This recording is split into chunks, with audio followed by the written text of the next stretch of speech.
और वो बिल्कुल राजनीति और विवाद का शिकार हो जाती है। और पिछली बार जो अगस्त 2004 में धनंजय चटर्जी को फांसी, उसके बाद कोई भी फांसी की सज़ा नहीं हो पाई है। इसके लिए दया याचिकाएं जो हैं वो दायर की जाती हैं, उस पर मामला लंबित रहता है। अभी उसी तरह की जो बात चल रही है, सुप्रीम कोर्ट के सामने भी मामला लंबित है कि आखिर कितने दिनों तक इस तरह की याचिकाएं लंबित रहेंगी। और उसी के दरमियान अभी नवीनतम मामला जो आया है वो है बलवंत सिंह राजोवाना का, जिसे मृत्युदंड की सज़ा मिली है पंजाब के तत्कालीन मुख्यमंत्री बेअंत सिंह की हत्या के मामले में, जो 1995 अगस्त में उसने की थी। 31 मार्च यानी कल 2012 को उसे फांसी दी जानी थी, लेकिन अभी वो फिलहाल टल गई है, क्योंकि शिरोमणि गुरुद्वारा प्रबंधक कमेटी की ओर से एक दया याचिका दायर की गई है राष्ट्रपति के सामने, और उसका समर्थन किया है पंजाब सरकार ने। तो आज हम इसी पर बहस करेंगे कि मृत्युदंड और दया याचिका को लेकर जो राजनीति होती है वो कितना सही है। इस बहस में शामिल हैं सुशील कुमार, जो वरिष्ठ अधिवक्ता हैं, साथ ही एच.एस. फूलका हमारे साथ हैं, वो ही वरिष्ठ अधिवक्ता हैं और एसजीपीसी के भी अधिवक्ता हैं इस मामले में। खास करके सुप्रीम कोर्ट के पूर्व न्यायाधीश और प्रेस काउंसिल के वर्तमान अध्यक्ष न्यायमूर्ति मार्कंडेय काटजू हमारे साथ हैं विशेष टिप्पणी के लिए। और हमने एक अकादमी को भी बुलाया है, प्रोफेसर एस राजकुमार, जो कि ओपी जिंदल ग्लोबल यूनिवर्सिटी के कुलपति। आप सबका स्वागत इस कार्यक्रम में।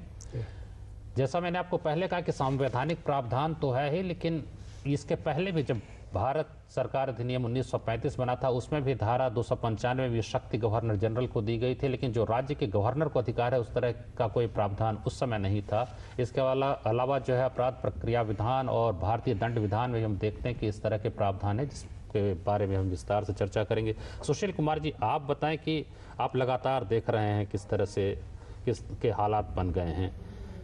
2004 के बाद कोई फांसी हुई नहीं। धनंजय चटर्जी का मामला अंतिम मामला था। कभी विधानसभा से प्रस्ताव पारित हो जाता है, कभी कुछ होता है, कभी राज्य सरकार ही इस बार जो है सो आ गई है सामने। आप क्या मानते हैं कि क्या होना चाहिए?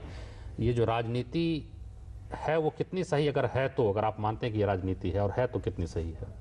देखिए, जो कानूनी प्रक्रिया है, अगर न्यायालय का निर्णय हो गया और उसके बाद राष्ट्रपति ने उसको नामंजूर कर दिया, तो फिर एग्जीक्यूशन तो होना ही है, क्योंकि मृत्युदंड तो हमारे यहाँ प्राविधान है ही है। लेकिन उसके अंदर और किसी संस्था का इंटरफेरेंस मैं तो कानूनी तौर से ठीक नहीं मानता हूँ।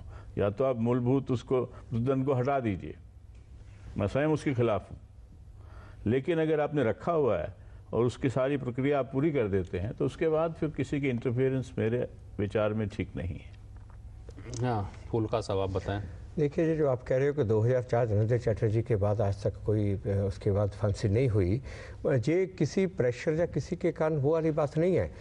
2002 से लेके जितनी भी मर्सी पिटीशन प्रेसिडेंट के पास पेंडिंग पड़ी थी वो डिसाइड ही नहीं हुई थी। अब ये 3-4 पिटीशन डिसाइड हुई हैं, ये पुल्लर की और अफजल गुरु की और जो तमिलनाडु वालों की, मगर इसके बीच 7-8 साल जो मर्सी पिटीशन प्रेसिडेंट के पास पेंडिंग पड़ी है। और देश का कानून ये कहता है कि जितनी देर मर्सी पिटीशन प्रेसिडेंट के पास पेंडिंग पड़ी है उतनी देर उसको फांसी नहीं हो सकती, ये कानून है। और ये जो उसमें भी राजनीति है, वो जो मामलों का निष्पादन राष्ट्रपति के द्वारा नहीं हो पा रहा है, वो भी जो है राजनीति का शिकार है। यही सुप्रीम कोर्ट ने राष्ट्रपति से पूछा है कि इतना टाइम क्यों लग रहा है, मगर उसमें ये बात अगर आप कहें कि वो 32 पिटीशन उनके पास पेंडिंग पड़ी थी, 32 के 32 कोई पॉलिटिकल प्रिजनर या पॉलिटिकली कनेक्टेड थे, वो तो नहीं है। उसमें दूसरे भी नहीं थे, दूसरे भी थे जो नॉर्मल क्रिमिनल हैं, एनिमिटी है या कोई डकैती के केस है, वो भी हैं, मगर उनमें से किसी में भी फैसला नहीं हुआ ये सरकार की तरफ से। ये बहुत बड़ा लैप्स है। सुप्रीम कोर्ट ने पूछा जब ये बुल्लर का केस जस्टिस संघवी के पास आया, जस्टिस सिंघवी के पास, तो उन्होंने जो पूछा कि ये क्या बात है, आप 8-8 साल 9-9 साल क्यों नहीं डिसाइड कर रहे मर्सी पिटीशंस को? क्योंकि ये देखिए, ये जो मुलजिम 8-9 साल ये यहाँ पे जो एक डेथ रो पे है उसको वो डेथ सेल में रखा जाता है, आइसोलेशन में रखा जाता है, और वो उसका कोई मरने से भी बदतर हाल होता है। इसलिए कुछ केसेस में तो सुप्रीम कोर्ट ने ये भी कहा है, जब हाई कोर्ट का भी, दिल्ली हाई कोर्ट का भी फैसला है कि अगर 7-8 साल हो गए उसको फांसी नहीं दी, पिटीशन पेंडिंग है, तो उसकी फांसी नहीं देनी चाहिए, उसको उम्र कैद में कन्वर्ट करना चाहिए। नहीं, वो तो तय हो चुका। उसमें तो सुप्रीम कोर्ट ने 1981, 82 और फिर अंत में जो संगीता बेन वाला जो मामला जिसमें कि हुआ कि नहीं, ये नहीं है कि देर हो गए तो उससे निश्चित रूप से आप उसको कम करके आजीवन कारावास में बदल ही दें। अभी वो तो तय हो गया, तो संविधान पीठ का मामला है, वो तो उसके पहले सुप्रीम कोर्ट अभी पुल्लर के मामले में वही बात आ रही है पुल्लर के केस में वही बात डिसाइड होगी सुप्रीम कोर्ट में। लेकिन अभी पुल्लर वाले मामले में ही सुप्रीम कोर्ट की ये टिप्पणी आई है कि जिस तरह से पंजाब सरकार ने हस्तक्षेप किया है और जो है जाके कहा है कि एससीपीसी की याचिका पर आप जो है सहानुभूतिपूर्वक विचार करके उसको जो है सो आप मृत्युदंड। पहली बात तो आप टिप्पणियों पे नहीं जा सकते। दूसरी बात, अगर आपने देखा हो, जो जस्टिस सिंघवी ने कहा है कि the decision was not taken at a proper stage, उसका मतलब ये था कि डिसीजन वाज नॉट, बल्कि ये अगर ये इतनी देर डिले जो हुआ ये वाला डिसीजन लेने में, क्योंकि अगर वो डिसीजन प्रॉपर स्टेज पे होता, ये बंद ना होता, इतनी एजिटेशन ना होती, ये सब कुछ ना होता, ये वाली बात है। अब ये देखिए जो जेल सुपरटेंडेंट ने वहाँ पे पोजीशन ली है, ये सुप्रीम कोर्ट की जज हरबंस सिंह की जजमेंट है 1982 की। इसमें क्लियरली सुप्रीम कोर्ट ने कहा है, इस केस में क्या हुआ था, 3 मुलजिम थे, उनमें से एक को तो सुप्रीम कोर्ट ने फांसी से उम्र कैद दे दी और दूसरे 2 की अपील डिसमिस हो गई। और उसके बाद जब उन दोनों को फांसी की सज़ा तय हुई, उसमें से एक हरबंस सिंह ने आके सुप्रीम कोर्ट में कहा कि दूसरे को तो आपने लाइफ इम्प्रिजनमेंट दे दिया, तो मुझे आपने फांसी दे रहे हो। सुप्रीम कोर्ट ने हरबंस सिंह को स्टे कर दिया। जो तीसरा मुलजिम जीता सिंह था वो सुप्रीम कोर्ट के नहीं आ गया, उसको फांसी दे दिया। सुप्रीम कोर्ट ने कहा कि ये बहुत ही अफसोस की बात है कि 3 मुलजिम है केस में, क्योंकि वो नहीं आया इसलिए वो नहीं किया, और इसलिए सुप्रीम कोर्ट ने कहा है आगे से ऐसी गलती ना हो। जेल सुपरटेंडेंट की ड्यूटी लगाई है कि फांसी देने से पहले जेल सुपरटेंडेंट ये देखे अगर किसी को भी बेनिफिट मिला है, किसी की भी फांसी की सज़ा कम हुई है या तो लाइफ में कन्वर्ट किया, जेल सुपरटेंडेंट सुपीरियर अथॉरिटीज़ को और कोर्ट को ये बात बताई। और यही वो पटियाले के जेल सुपरटेंडेंट ने जाके कोर्ट को कहा कि ये वाली पिटीशन सुप्रीम, ये हरबंस सिंह के अंडर मैं बाउंड हूँ, मैं आपको ये बात बता रहा हूँ कि ये आप इसमें डिसाइड कीजिए। मगर वो अनफॉर्चुनेटली वो कोर्ट में उसकी पिटीशन नॉट बीइंग मेंटेनेबल करके डिसमिस हो गई। अब वो कहते थे हमने हाई कोर्ट में जाना है, वो हाई कोर्ट में जाने की पंजाब गवर्नमेंट इसीलिए कह रही थी कि ये इस मैटर के ऊपर डिसाइड करो, ये बात पेंडिंग है। अब ये राजूआना के केस में जैसे सुशील कुमार जी ने कहा है कि अगर प्रेसिडेंट ने भी डिसाइड कर दिया उसके बाद कोई और उसको रेमेडी अवेलेबल नहीं है, मगर इस केस में तो प्रेसिडेंट के पास पिटीशन अब आई है, पेंडिंग है, अभी प्रेसिडेंट डिसाइड नहीं की। दूसरी 2 अपील सुप्रीम कोर्ट के पास पेंडिंग है, 2 अपील, एक तो एक जो अवतार सिंह हवारा वाली पेंडिंग है, एक ये जो लखविंदर सिंह। नहीं, इसमें जो मुख्य विवाद वो है कि जब राज्य सरकार जो खुद अभियोजक होती है, प्रोसिक्यूटर होती है, सरकार है चाहे किसी पार्टी की सरकार हो, इसमें राज्य सरकार नहीं है, स्टेट प्रोसिक्यूट करता है, इसमें राज्य सरकार नहीं है, ये यूनियन टेरिटरी का मामला है, ये चंडीगढ़ में करते हैं। मैं स्टेट का मतलब आप टेक्निकल कह रहे हैं, यूनियन टेरिटरी है कि नहीं, मैं आपको पंजाब सरकार और जो मैं कह रहा था उसके लिए मैं कह रहा था, क्योंकि इसमें ये सीबीआई का केस था, यूनियन टेरिटरी में हुआ, तो इसलिए वो अगर बात आए कि जो राज्य सरकार ने पहले परस्यू किया, वो पंजाब की सरकार नहीं थी इसमें, ये जो थी ये सीबीआई का केस था, सीबीआई ने परस्यू किया था, और सीबीआई ने ही अब ये अपोज किया। जब जेल सुपरटेंडेंट ने ये पिटीशन डाली तो सीबीआई ने अपोज किया कि नहीं इसको फांसी होनी चाहिए, ये बेनिफिट इसको हरबंस सिंह की जजमेंट का नहीं मिलना चाहिए। चलिए हम एक ब्रेक लेंगे, लेकिन उसके पहले सुशील कुमार जी आपकी छोटी टिप्पणी लेना चाहेंगे। ये जो तकनीकी फर्क बता रहे हैं इससे आप कितने सहमत हैं? कौन सी ये तकनीकी फर्क, इसमें यूनियन टेरिटरी का मामला था, इसमें राज्य सरकार का मामला नहीं था, और चूंकि ये तो मामला राष्ट्रपति के पास आया नहीं, उससे कोई फर्क नहीं पड़ता। अगर कानूनी प्रक्रिया खत्म हो गई है तो that is the end of the chapter. लेकिन इसमें जैसा आप बता रहे हैं, अब पिटीशन आ गई है तो किसी भी सोर्स से आई है, मैटर पेंडिंग है और सेंट्रल गवर्नमेंट ने उस पर स्टे लगा दिया तो बात खत्म हो गई। चलिए फिलहाल मैं एक छोटा सा विश्राम के बाद हम और जो मेहमान हमारे साथ उनके विचार भी सुनेंगे। आप देखते रहिए हमारे ये कार्यक्रम आमने सामने।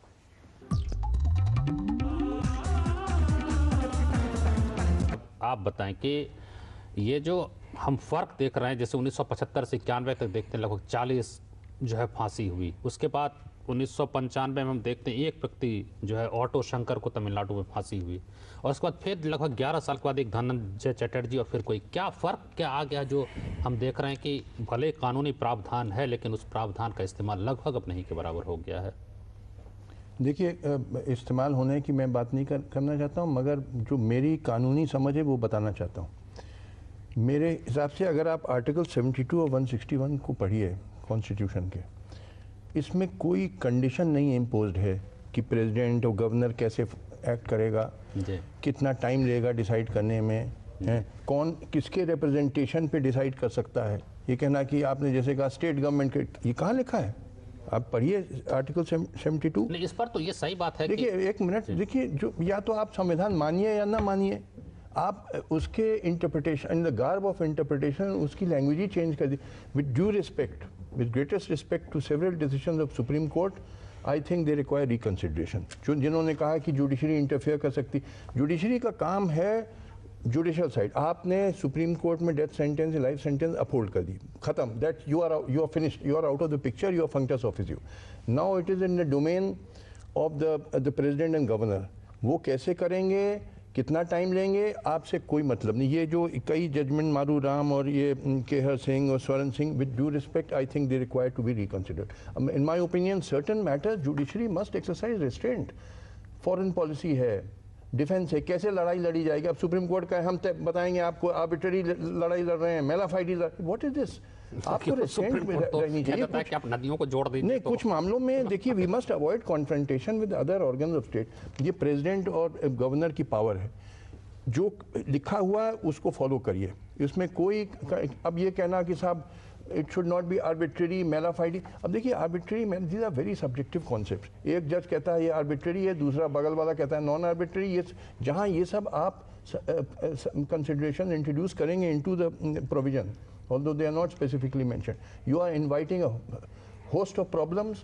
ये जो सारी समस्याएं आ गई, ये सब इसीलिए आई हैं कि आपने कॉन्स्टिट्यूशन को जैसे लिखा गया पढ़ा नहीं, लिटरल इंटरप्रिटेशन दिया नहीं. आपने उसमें by in the garb of interpretation उसकी लैंग्वेज ट्विस्ट करना. जैसे इन द केस ऑफ वो जो कॉलेजियम सिस्टम इंट्रोड्यूस किया, कोई मेंशन ही नहीं है कॉलेजियम सिस्टम इन आर्टिकल 124 कि आप कहते हैं 5 सीनियर मोस्ट जजेस सेलेक्ट करेंगे. कहाँ लिखा है आर्टिकल 1? इस तरह से तो बहुत अपने अधिकार को बढ़ा लिया सुप्रीम कोर्ट. तो ये विद ड्यू रिस्पेक्ट, मैं विद ग्रेटेस्ट रिस्पेक्ट मैं इसको गलत समझता हूँ. Supreme court must exercise restraint. There separation of powers under the constitution. अपना काम करना चाहिए. ये सब करने से ही ये सब मुसीबतें पैदा हुई. आप फैसला करिए कि ये दोषी है कि नहीं दोषी है और सज़ा क्या होनी चाहिए. सुप्रीम कोर्ट तक फैसला हो गया, हम दोषी है, इसको डेथ सेंटेंस खत्म. देन जैसे परसों सुप्रीम कोर्ट ने ये कहा कि अगर जैसे आज स्टेट ने अपना एक पक्ष रखा है कि इसको माफी मिलनी चाहिए, अगर यही बात पहले कही जाती तो करोड़ों रुपए सरकार के बचते समय जो है बचाया जा सकता था. अब ये जो है सो सरकार आ रही है. मैंने आप पहले भी कहा आपसे, अभी शायद सुना नहीं आपने. मैंने कहा कि जब आपने फैसला दे दिया ऑन द जुडिशियल साइड कि हाँ दोषी है, डेथ सेंटेंस है लाइफ, उसके बाद supreme court should not enter into this domain. कैसे वो डिस्पोज ऑफ हो रही है पार्डन की पिटीशन, उसमें कितना पैसा खर्चे की आप बात कर रहे हैं, कितना पैसा खर्च हो रहा है, कौन कर रहा है, क्या कर रहा है, कितना टाइम ले रहा है, विलम्ब क्यों. This is not for the judiciary to enter in. Once you enter into this domain, there is no end. You are opening a Pandora box. कहाँ जग जाएगा, क्या होगा, कोई अंत नहीं. अगर आप सीधे सीधे कहिए, देखिए जो लिखा है संविधान में, बस वही है. This is a parallel power. Judiciary की पावर है एडजुडिकेशन ऑन जुडिशियल साइड. आपने कह दिया हाँ दोषी है, डेथ सेंटेंस. उसके बाद पार्डन की पावर प्रेसिडेंट की. It is for him to decide in what manner he decides, what consideration, even political. I am with respect to the Supreme Court, I don't even agree. Politics है country में, even political consideration पे होता है. It is part of life. ये सब चीज़ें कहाँ लिखा है आर्टिकल 72 या 161 में कि political consideration में नहीं एक्सरसाइज हो सकती है power. You are reading something into the constitutional provision which is not. अगर political consideration आने लेगा तो बहुत से दुर्दांत अपराधी को भी छोड़ा जा सकता है. संविधान को बदल दो, तुम बदल दो, अमेंड द कॉन्स्टिट्यूशन एंड से कि पॉलिटिकल कंसिडरेशन में नहीं हो जाएगी. अभी जो संविधान का प्रोविजन है उसमें कहीं नहीं लिखा है कि पॉलिटिकल कंसिडरेशन पे ये पावर नहीं एक्सरसाइज हो सकती.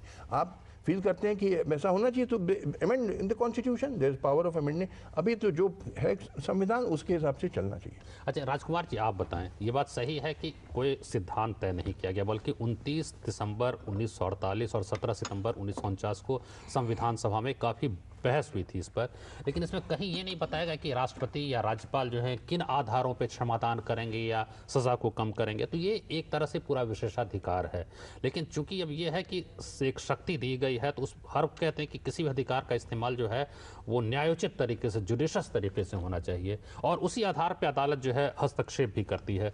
अब कोई वो ये व्याख्या की बात है, व्याख्या के नाम पे आप किस हद तक हस्तक्षेप कर सकते हैं, लेकिन अभी जो राजनीति और इस पर आपकी क्या टिप्पणी है? मैं समझता हूँ कि डेथ पेनल्टी जो है वो नॉट ओनली इमोरल है, अनएथिकल है, बट ऑल्सो अनकॉन्स्टिट्यूशनल है इन माई व्यू. क्योंकि अगर आप ये डेथ पेनल्टी लॉ का डेवलपमेंट को देख रहे तो बहुत सारा जो इशू, जो जजेस का जो डिस्क्रिशन जो एक्सरसाइज किया हुआ है, इसमें हाई लेवल्स ऑफ आर्बिट्रेरीज है. बहुत सारे जो केसेस, जो रेयरेस्ट ऑफ रेयर केसेस जो डिफाइन हुआ था, जो एक बचन सिंह केस में जो सुप्रीम कोर्ट ने जो डिसीजन दिया कि जो रेयरेस्ट ऑफ रेयर केसेस में हम डेथ पेनल्टी अलाउ करेंगे, अगर उसके बावजूद जो आगे वाले केसेस आप देख रहे तो बहुत ज़्यादा केसेस में बहुत ज़्यादा कॉन्ट्रडिक्शंस है. So I think the kind of power that the court and the जजेस एक्सरसाइज इन डिटरमाइनिंग कि क्या केस जो रेयरेस्ट ऑफ रेयर होगा, this itself is arbitrary. And so मैं समझता हूं कि जो डेथ पेनल्टी जो है हमारा स्टैट्यूट से हटाना चाहिए. इट पोसेस ह्यूज ये तो आप वो तो एक दूसरी सलाह हुई कि इसको हम संविधान से ही हटा दें या कानून की किताब से ही हटा दें, वो तो एक अलग बात है. लेकिन जब तक ये प्रावधान है, वो तो हर फैसले में आप जो कहते हैं आत्मगत हो जाना सब्जेक्टिव, हर जज जो है वो सब्जेक्टिव तरीके से, जहां कानून बहुत साफ भी है वहां, नहीं तो फिर आखिर इतना मतभेद जजों में हो क्यों? सो इसलिए मैं ये कह रहा हूं कि जो पावर जो एक्सरसाइज कर रहा है, चाहे वो कोर्ट हो या कोई भी अथॉरिटी हो, और आप अनकॉन्स्टिट्यूशनल किस आधार पे कह रहे हैं? तो मैं बता रहा हूं, मैं बता सकता हूं आपको. बताइए. अगर आर्टिकल 21 का इंटरप्रिटेशन है, अभी जब कॉन्स्टिट्यूशन बनाया था, जब प्रोसीजर एस्टैब्लिश लॉ बेसिस पे हम लोग आर्टिकल 21 को इंटरप्रेट कर रहे थे, उसके बाद एक बड़ा इंपॉर्टेंट डिसीजन में वो जो प्रोसीजर एस्टैब्लिश बाय लॉ, उसके साथ जो है वो प्रोसीजर जस्ट होना चाहिए, फेयर होना चाहिए. गांधी में फिर सुप्रीम कोर्ट ने उसका विस्तार कर दिया, ड्यू प्रोसेस जिसको हमारे संविधान निर्माताओं ने खारिज किया था. सो जो डेथ प्रोसेस को जो है उसको लगा दिया.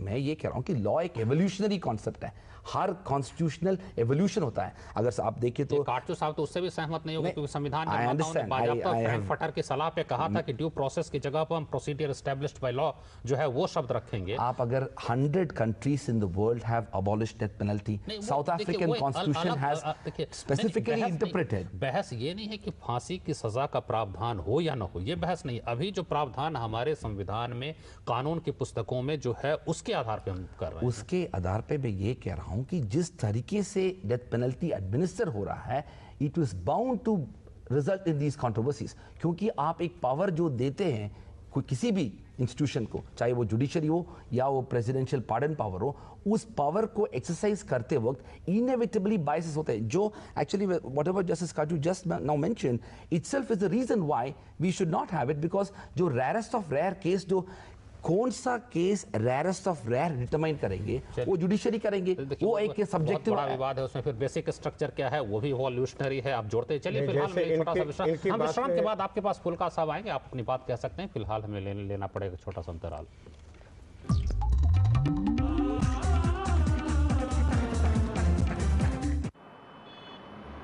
यही हो रही है कि सुप्रीम कोर्ट में भी बहुत सारे अंतर विरोध होते हैं उनके फैसले, लेकिन अभी जो कानूनी प्रावधान है उसके तहत बार बार बात वही आती है कि ये राजनीति हावी हो जाती है. देखिए, एक तो सोशल प्रोसेस है, जो लोग इसके बारे में बात कर रहे हैं वो भी तो जनता की आवाज़ की बात कर रहे हैं, रिप्रेजेंटेटिव्स हैं, वो ठीक समझते हैं, उसको कर रहे हैं. लेकिन अब ये तो राष्ट्रपति को निर्णय करना चाहिए इसको फांसी हो कि नहीं हो.